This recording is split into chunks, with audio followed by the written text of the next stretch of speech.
Hi, I'm Kelly. Welcome back to TripMatters TV, where we sit down and chat with our favorite travel brand reps. Today, I'm here with Seabourn. Can you please introduce yourself? Yes, my name is Preston Allen. I am the Southern California BDM for Seabourn. So we'll go right into the questions today. If someone has never heard of Seabourn, how would you describe it in a way that makes them want to learn more? It's a small ship, ultra luxury cruise line that really delivers the feeling of a private yacht with the service, space, and sophistication of what you would expect from a five-star boutique hotel.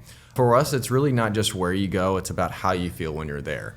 Everything is designed to remove the friction, the extra cost, the intuitive service, and then access to places that larger ships just can't get into because we have that private yacht feel.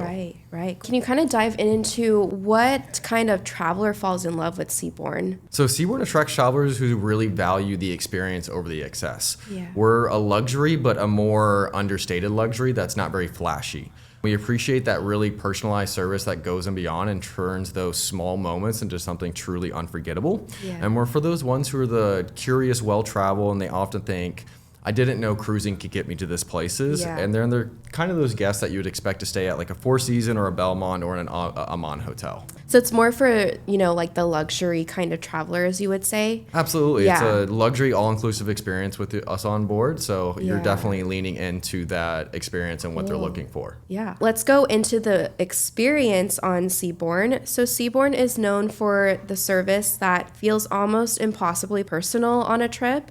Can you share a story of something the crew did for a guest that you still think about today or anything along those lines? Absolutely. So our guests really our crew likes to go above and beyond for our guests. One example that I have about that is where one of our guests were on board and there was a specific herbal tea that they wanted that we didn't actually have on board for them. So what we did at the next port is we actually got off at the next port, went into town and found that exact herbal tea that she was looking for. And then for the rest of the cruise, every evening we served that herbal tea for us. Yeah. Because for us, it's more than just a transactional thing. It's really listening to people on a human level and providing that excellent service for them. Yeah.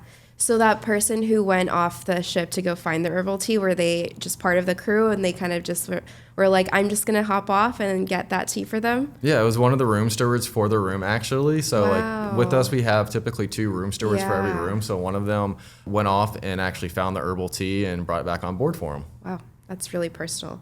I love that. Walk us through what is included in a Seabourn voyage and what does that daily rate actually mean in terms of what is covered and also what the experience delivers. Absolutely. So with the daily rate that's going to be included, we are an all-inclusive. So all of your premium wine and spirits on board, all of your dining is included, especially even the specialty dining as well. All of our rooms are oceanfront suites, so we have no inside cabins. Yeah. And they're very spacious as well. They all have walk-in closets, Jack and Jill marble lined bathrooms with both a stand-up shower and a tub as well. You're going to be able to get an in-suite bar stock that's actually to your preferences. So you'll be able to have your favorite beers in there, your favorite wines, your favorite sodas, anything along those lines. Gratuities are included, so you don't have to worry about tipping for your room stewards or anyone else along the line. Yeah. Really kind of taking that guesswork out of it. And then, of course, the room service is available 24/7. You can even get the main dining room delivered to your room during main dining times. And then for us, we have what we call marina activities on our ocean ships where we can launch water sports right off the back of the boats. Those are included. And then on our expeditions, majority of the excursions are also included as well. Can you touch a little bit about Solís? Is that how you pronounce it? Solís? Solís, yes. Solís, the Mediterranean restaurant, and also that sushi restaurant that's pretty common among your travelers. Absolutely. So the Solís is our Mediterranean restaurant. It's actually the newest concept that we have on board. It's a very private, ingredient-focused experience. Our chefs really take a intricate time to make sure that they're selecting fresh ingredients. We actually have an excursion called Shopping with the Chef with us, where you actually get to see where they get to select all those from the local markets and then bring it back on board.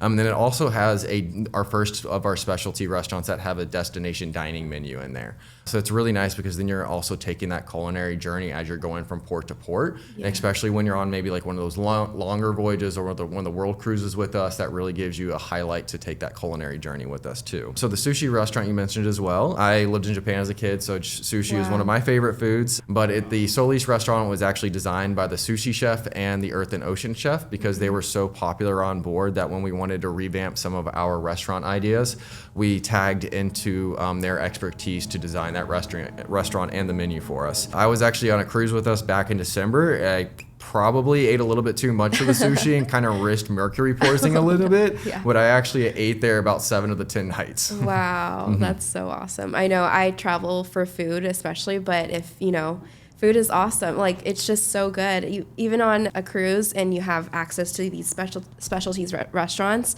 that's always a great perk as well. I think food and cuisine really opens doors to cultures for people, and getting to experience that, you get to kind of in-depth yourself in that. Right, exactly. So let's dive a little bit into the product right now. So Seabourn has classic ocean ships and 2 expedition ships, Venture and Pursuit. How does a guest know which one is right for them? Absolutely. So it really comes down to the mindset of what they're looking for on their voyage. So for our ocean ships, it would be the Encore, the Odyssey, or the Odyssey class and the Ovation. It's that classic luxury cruising that your clients are expecting. And this is going to go to places like the Mediterranean, the Caribbean, Northern Europe, Japan, Southeast Asia, and places along those lines. It's a very social, elegant atmosphere when you're on board. And it's ideal for those guests who want refined exploration going to small ports, but also making sure they get that luxurious comfort along the way too. And then for our expedition ships, these are really built for a remote environment. So they're built with like TC6 ice breaking hulls, modern stabilizers. So they're designed to do ice landings in Antarctica and go through like the Northwest Passage for your clients and make sure that they're in comfort along the way. I mean, it's also smaller groups on board with those expedition ships. They're only 264 passengers as opposed to either 450 or 600 on our ocean ships. Yeah. And this again lets us get into like some of those smaller islands, like say of the South Pacific, so you can get up close and personal with those wildlife, and you can get on those Zodiacs and get right onto those island landings. What does an expedition day actually look like from morning to evening? Absolutely. So an expedition day is going to typically blend a lot of that discovery and comfort with us, because with our expeditions, we still want to make sure that we're giving you that luxury feel. So in the morning, we're going to have the early wildlife sightings. We're going to have a Zodiac landing typically with the expedition teams, like on the glaciers, the penguin colonies, the South Pacific Islands, stuff along those lines. So the mornings will be filled with those excursions. And then midday, we'll come back on board, we'll have a lunch, and then we'll typically have an option for a second excursions in the evening. But if you don't want to do a second excursion in the afternoon, we will have lectures and briefings from our onboard talks with our expedition team, because we do have a team of up to 26 expedition team members on our expedition ship. So in the afternoon, they'll do the lectures and the talks, and then you'll also have the opportunity to enjoy like the relaxation in the spa and the observation areas. And then of course in the evenings, we'll have cocktails with all of our fellow explorers. We'll have a recap of everything that we went over that day, and then of course we'll be able to enjoy that fine dining in the evening too. Is there usually just one shore excursion, or can they choose, or? Yeah, so there's typically more than one that's included, but then there's also some optional ones as well. Got it. So like, for example, like we have submarines on some of our ships, and the submarines would be an optional excursion, but majority of everything else, like the Zodiac landings, everything like that's going to be included. Got it. Seabourn does world voyages and extended itineraries that most travelers do not know exist. Who are these journeys for, and what makes them different from anything else in luxury cruising? Absolutely. So this is actually kind of one of our best kept secrets is our world voyages, but they're really for those travelers who have the time to explore a lot of the world, and they're very curious. They're often retired or semi-retired with increasingly amount of free time, so they want to use that time to lean into experiences as opposed to indulgences. So they're really kind of seeking, like we like to say, like another chapter in their life to get to explore these places. And it's really about deep cultural immersion too, because when we go to these places, especially on the world cruises, we really try to focus on bringing on like local entertainment. For example, like in the Caribbean, we bring on steel drum bands who come on board and do performances for us. In the South Pacific, we do have South Pacific Islanders who come on board and do traditional song and dance performances and stuff along those lines. So you're getting a real sense of immersion within those cultures. And then you also build a real strong onboard community as well, because you're spending 90 plus days with all these guests. So you're getting to know them, and you're making lifelong friends along the way. And it's really less about just traveling to check off destinations, but traveling to really live globally for a season as well. So we can kind of move on into more of the advisor perspective, and these are for our advisors. When an advisor is sitting across from a client trying to figure out if Seabourn is the right fit, what are those questions that they should be asking? Absolutely. So some of the questions that I typically suggest people asking is, what does luxury mean to the client? Is it space, privacy, service, or indulgence? Is it something, are they looking for more like structured experiences or more flexibility? Are they more drawn to the relaxation aspect of the voyage or to the exploration, kind of leaning into that maybe ocean luxury versus expedition? And then also like for with us specifically, we really try to put an emphasis on carefully crafted itineraries. Yeah. And because we only have 5 ships, we don't typically do a lot of itineraries from year to year. So it's looking for those people who want some of those uniqueness on the itineraries with amazing onboard experiences. And then really where we kind of excel is really giving clients and guests that intimacy, the personalization, and depth of the destination as well. Right. So what is the hardest part of selling Seabourn, in your opinion? And what tools and resources does Seabourn give to advisors to get past that? Yeah, absolutely. So I think one of the biggest challenges for travel advisors is really kind of overcoming the assumptions about cruising, especially within the luxury market. A lot of people think when they're looking at cruising, it's just for cruises are crowded.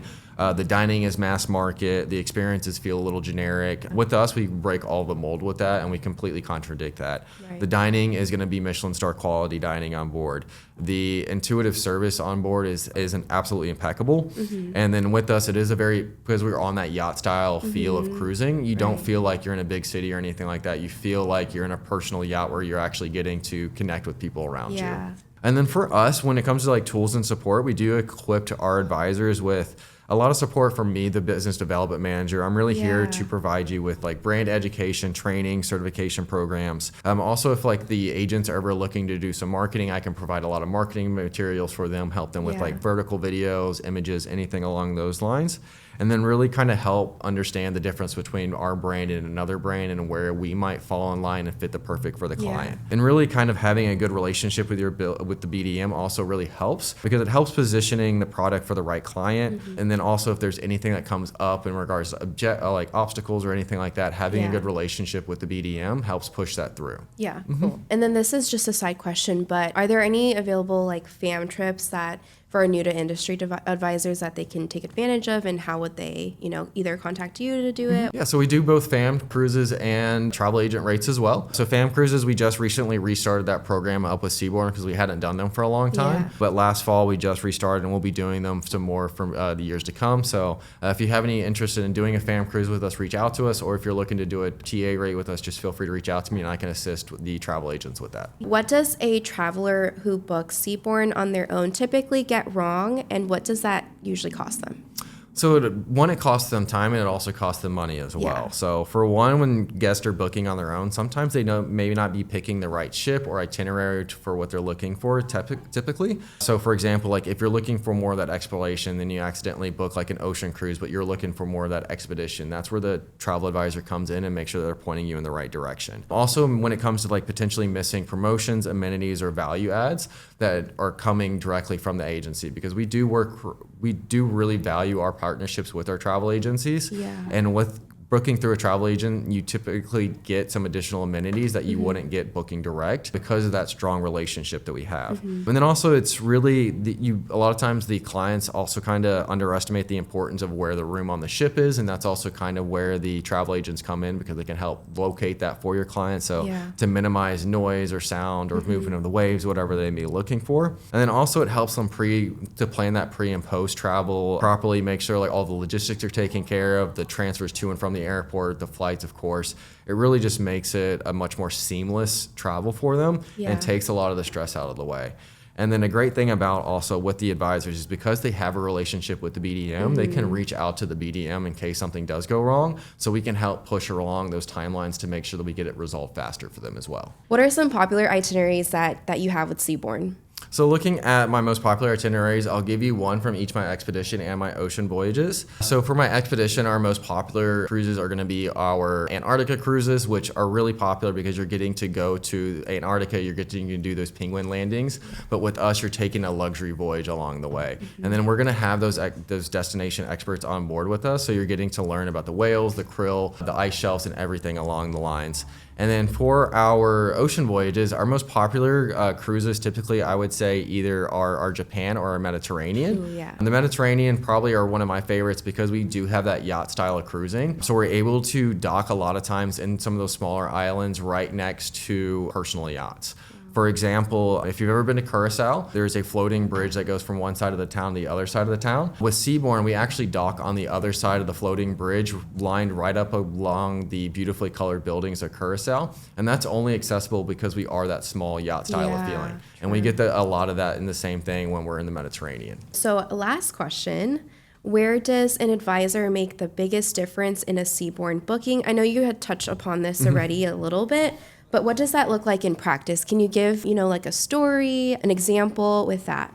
Absolutely. So, I mean, it's kind of matching the guest to the right experience, as I mentioned, but not only just the ship and itinerary, but also the timing of the year. Right. For example, like if you're wanting to go to Alaska with Seabourn, or you're wanting to go to Canada, New England, there's maybe specific things that you want to highlight with it. Maybe you accidentally pick the wrong time. So, like, for example, like Alaska, there's multiple different things that you can see in Alaska throughout the year. So maybe if you're looking for the wildlife, but then you accidentally go in, say, August or September, and you don't see the wildlife as much because you accidentally booked at the wrong time because they're more out in the spring. Right. But it's also a great time at that time to see some of the fall foliage. So kind of vice versa. Maybe you wanted the fall foliage of Alaska, but then you didn't get that because you went too early in the season. Finding that right time of the year is what the travel advisors really help. And it's not just Alaska, it's other destinations like Japan, Southeast Asia, the Mediterranean, really kind of helping you understand that. Because maybe there's also something culturally like in Europe that you're wanting to experience, or something that you're into, like a festival or a religious experience or something. Then we can help find those itineraries that are going to have the right timing of when you want to go there as well. And then also just designing that door-to-door journey, as I mentioned, kind of having the air of the hotels, the travel protection, and really just making sure that you have that ease of mind when you're on there and you have that backup in case anything